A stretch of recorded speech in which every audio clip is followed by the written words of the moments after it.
സമസ്തയിലെ ഷജറകളെ വെട്ടി സാദിഖലി തങ്ങൾ. പട്ടിക്കാട് ജാമിയ സമ്മേളനത്തിൽ സമസ്തയിലെ ഒരു വിഭാഗം നേതാക്കളെ ഒഴിവാക്കി. സാദിഖലി തങ്ങൾക്കെതിരെ സമസ്തയിൽ പ്രതിഷേധവും ശക്തം. കോഴിക്കോട് മുക്കത്ത് ജിഫ്രി തങ്ങൾ പങ്കെടുത്ത പരിപാടിക്ക് പള്ളി കമ്മിറ്റി വിലക്ക്. തങ്ങളെ ഖാസിയായി അംഗീകരിക്കുന്ന കോഴിക്കോട്ടെ മഹല്ല് കമ്മിറ്റികളുടെ യോഗവും സാദിഖലി തങ്ങൾ വിളിച്ചു. ഈ മാസം 17-ന് കോഴിക്കോട് വിപുലമായ സംഗമം നടത്താനും തീരുമാനമുണ്ട്. മുഹമ്മദ് ഷഹീദ് ചേരുന്നുണ്ട്. ഷഹീദ്, എന്താണ് കൂടുതൽ വിവരങ്ങൾ അവിടെ നിന്നും നൽകാൻ കഴിയുന്നത്? എന്താണ് അവിടെ നടക്കുന്നത്? മോത്തി, സമസ്തയിലെ ഒരു വിഭാഗവും പാണക്കാട് സാദിഖലി തങ്ങളുടെ പാണക്കാട് കുടുംബവും തമ്മിൽ മുസ്ലിം ലീഗ് നേതൃത്വം തമ്മിലുള്ള നേർക്കുനേർ പോര് അതിരൂക്ഷമായ രീതിയിലേക്ക് പോകുന്നു എന്ന് വ്യക്തമാക്കുന്നതാണ് പുതിയ സംഭവ വികാസങ്ങൾ. അതായത് തൻ്റെ അപ്രമാദിത്വം, തൻ്റെ മേൽക്കോയ്മ അംഗീകരിക്കാത്ത സമസ്തയിലെ ഒരു വിഭാഗം നേതാക്കളെ പൂർണ്ണമായി വെട്ടിനിരത്തുക എന്നുള്ള ഒരു തീരുമാനത്തിലേക്ക് ഇപ്പോൾ സാദിഖലി തങ്ങൾ പോയിരിക്കുന്നു. അതിൻ്റെ ഭാഗമായാണ് സമസ്തയുടെ ഒരു അഭിമാന സ്ഥാപനമായി കരുതപ്പെടുന്ന പട്ടിക്കാട് ജാമിയ നൂരിയ അതിൻ്റെ സമ്മേളനം ഇന്ന് തുടങ്ങുകയാണ്. 5 ദിവസം നീണ്ടു നിൽക്കുകയാണ് സമ്മേളനം. ആ സമ്മേളനത്തിലെ മുഴുവൻ പരിപാടികളിൽ നിന്നും സമസ്തയിലെ ഈ വിഭാഗത്തെ ഹമീദ് ഫൈസി അമ്പലക്കടവ്, സത്താർ പന്തല്ലൂർ ഉൾപ്പെടെയുള്ള ആളുകളെ, മുസ്തഫ മുണ്ടുപാറ ഉൾപ്പെടെ സമസ്തയിൽ ലീഗ് പക്ഷത്ത് നിൽക്കാത്ത നേതാക്കളെ, സമസ്തയിൽ പാണക്കാട് കുടുംബത്തിന് അപ്രമാദിത്വം അംഗീകരിക്കാത്ത നേതാക്കളെ മുഴുവൻ അവിടെ നിന്നും ഒഴിവാക്കിയിരിക്കുകയാണ്. ഇതിനെതിരെ ഇപ്പോൾ സമസ്തയിൽ വലിയ പ്രതിഷേധം രൂപപ്പെട്ടു വരുന്നു. പാണക്കാട് സാദിഖലി തങ്ങൾക്കെതിരെ വിതരണം ചെയ്യാൻ വേണ്ടി ഒരു നോട്ടീസ് അച്ചടിച്ച് തയ്യാറാക്കിയിരിക്കുകയാണ്.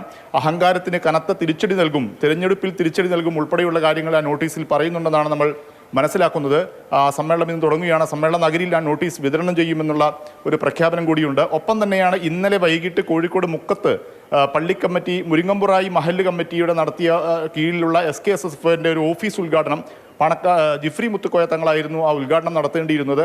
ആ ഉദ്ഘാടന പരിപാടി ആ സ്ഥലത്ത് പള്ളി കമ്മിറ്റിയുടെ കീഴിലുള്ള ഓഫീസ് കെട്ടിടത്തിൽ ഉദ്ഘാടനം നടത്താൻ പാടില്ല, നടക്കില്ല എന്നുള്ളൊരു തീരുമാനത്തിലേക്ക് മഹല്ല് കമ്മിറ്റി, പള്ളി കമ്മിറ്റി പോയി. ലീഗ് സ്വാധീനത്തിലുള്ളതാണ് ഈ പള്ളി കമ്മിറ്റി.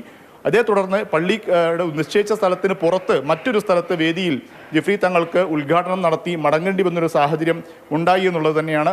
ഒപ്പം തന്നെയാണ് പാണക്കാട് സാദിഖലി തങ്ങളുടെ അംഗീകരിക്കുന്ന കാലിയായി അംഗീകരിക്കുന്ന മഹല്ല് കമ്മിറ്റിയുടെ ഒരു സംഗമം കോഴിക്കോട് കഴിഞ്ഞ ദിവസം സാദിഖലി തങ്ങൾ വിളിച്ചു ചേർത്തിരിക്കുകയാണ്.